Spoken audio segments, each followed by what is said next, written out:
What if the clones could refuse Order 66? The problem started when the clone army was first commissioned by Sifo-Dyas. The Kaminoan scientists could never truly control the minds of their clones, even though they promised over the chips containing the contingency orders. In order for the chips to work, the clones had to have negative feelings towards the individual that the chips targeted. If they did, then the chips would use those emotions to take control and they would be completely obedient until the effect wore off. Kaminoan Prime Minister Lama Su and scientists like Nala Se didn't see an issue with this, as if the orders were issued, then the individual had to have done something wrong, harming the Republic which the clones were raised to care for and defend, angering them, thus allowing the order in the chip to take effect. So they said nothing to Sifo-Dyas and later Darth Tyrannus. Darth Sidious had no reason to question them, especially when CT-5385, known as TUP, preemptively executed Order 66, killing Tiplar and showcasing its supposed effectiveness. However, the chip activated because TUP was under strain and was getting flashbacks of Umbara and Pong Krell. It was with Krell in his mind that the chip took control.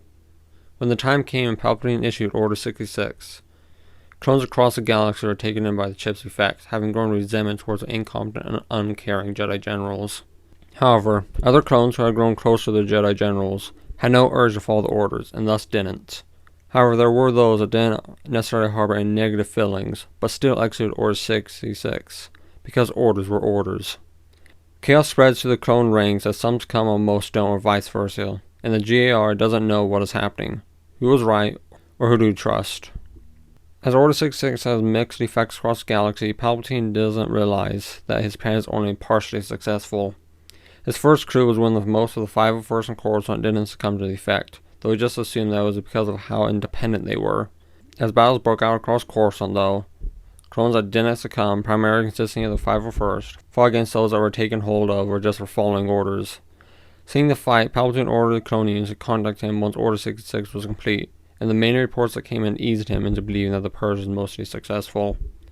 However, to not sway Anakin from the dark side, instead of sending him to the Jedi Temple which the 501st and other clones were rallying at against the Coruscant Guard and other clones that were following orders, he sent him to Mustafar to eliminate the Separatist Council and shut down the droid army. However, fights like the one on Coruscant were playing out all across the galaxy. Clones that were being controlled in the minority were quickly killed or arrested, and confusion spreads as some clone units kill the Jedi while others protect them, and no one is sure who they can trust. Rex, upon telling Ahsoka of the orders and pondering what it meant, remembered Tup and Fives and what Fives had told him. Upon investigation with the help of Ahsoka, they find the chip in each of the clones. They confirmed the theory by removing the chips of a few clones that had succumbed. It was proven correct as when they awoke, they were no longer hostile. They quickly reached out to all the Jedi in charge and tell them what was happening and how to fix it. Then Rex reached out to the clone units without Jedi, whether they had one to begin with or not, and informs them that they were being controlled and how to solve it. After that, he says it's up to them to believe them an act or not. They contact each other, Ahsoka, Plo Koon, and Aayla Secura being amongst the survivors, and Jedi and loyal clones start to gather. They start making plans to help other Jedi and other clone units reach safety. However, word reaches them that Jedi Temple is under attack. Several Jedi and clone units volunteer to render aid and it's quickly decided that they would not try to hold the temple, instead evacuating everyone until they regain control of the situation. Ahsoka, Plo Koon, Obi-Wan, and several other Jedi are among the volunteers, and Ahsoka sends Maul to Aayla Secura. A coordinated strike begins in orbit above Coruscant as several fleets appear out of hyperspace and start attacking the defending forces that refuse to submit. As Vander fought Vander in orbit, LAATs swarmed to the Jedi Temple, depositing reinforcements that strengthened the defenses.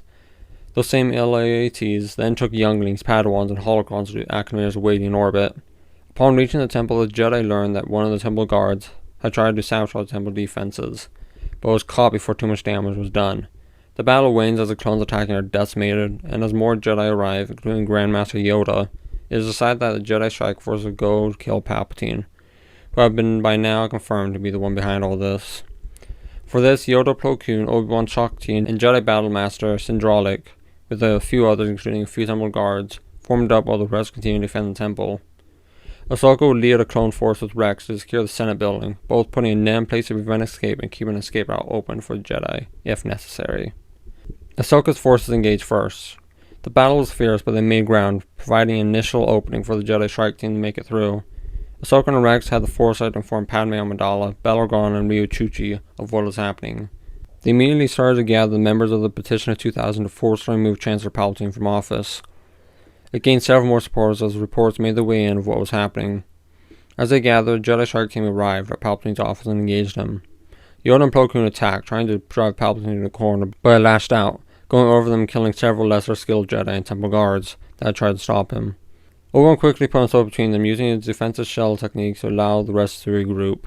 However, Palpatine broke through his shell and it was only Shaak Ti coming to his rescue that saved him, though it cost her one of her Lekku. He was about to finish them off, but his distraction allowed Yoda and Plo Koon to simultaneously strike him from behind. He did his best to defend himself, but they weren't planning to kill him themselves.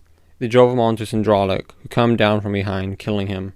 They quickly retreated back to the temple, taking Palpatine's body with them. Ahsoka and Rex stayed behind, deciding to protect the senators in their meeting. Anakin was just returning to Coruscant as Palpatine was killed, and he managed to sneak through the blockade and act in orbit. He went straight to Padme's apartment, only to learn that she was in a Senate meeting. Going to find her, he ran into Ahsoka and Rex. Ahsoka was on edge and knew that something was off with Anakin, though she didn't know that he had fallen. However, as she continued to question him, preventing him from getting to Padme, he became enraged and attacked her. He used the Force to throw her into the wall before making haste to the Senate chamber. Ahsoka quickly recovered, however, and blocked his path again, surprised his clones moving to block him as well. Lightsabers ignited in a fire suit between Anakin and Ahsoka, though it quickly ended when the clones got involved, stunning Anakin, who was completely and utterly focused on getting to Padme, ignoring everyone except for Ahsoka, who was blocking him. He was quickly restrained and taken to the Jedi Temple, in which a shocked Obi-Wan received him. The Senate meeting dragged on for days, during which Padme went into labor and had twins. The Jedi managed to consolidate and gather numbers, with only a few still willing to command clone units. They were welcome on Ron for the time being, allowing them to plan their next moves. Over half the Jedi serving were killed, with just under 4,000 surviving. The chips were looked into and why they had mixed effects. The outcome of that investigation decided the Senate meeting and the fate of the Jedi. They realized that Palpatine was a Sith Lord and had orchestrated the war. However, as the Jedi were still mostly disliked throughout the galaxy at best, it was determined that since most of the worst Jedi had been killed, they escaped the punishment for attempting to assassinate Palpatine the first time. The surviving Jedi Council also decided not to return to Coruscant, instead opting to find another place to headquarter the Jedi, wanting to distance themselves from the Republic and their near destruction. Anakin was banished from the Order and Padme divorced him. He was able to see the twins once before he disappeared in the Outer Rim. Ahsoka chose not to rejoin the Order yet, instead hoping the Outer Rim rebuild while looking for Anakin, not wanting to ban Anakin again because she felt that his fall was partially her fault. The Jedi Order slowly rebuilt, but was way more relaxed on their standards and rules. It became a loose organization, some doing diplomatic missions, others leading clones and Republic forces, and others isolating themselves to center themselves and become one with the Force. The Republic slowly built as well, though unfortunately it mostly returned to what it was before the Clone Wars, with a few exceptions that allowed the Outer Rim to have equal representation and laws that prevented monopolies from forming. Ahsoka eventually found Anakin after a few years. They reconciled, forgiving and reassuring each other before catching up. They stuck together for a few more years, going around the galaxy and helping anyone in need. They taught and found strength in each other, eventually reaching out to those that they were close to. Even after they met and caught up with them, with everyone forgiving Anakin, they chose to continue wandering the galaxy, using the freedom to learn everything they could to be as connected to the Force as possible, becoming akin to a great Jedi, and to help those that were overlooked by the Republic.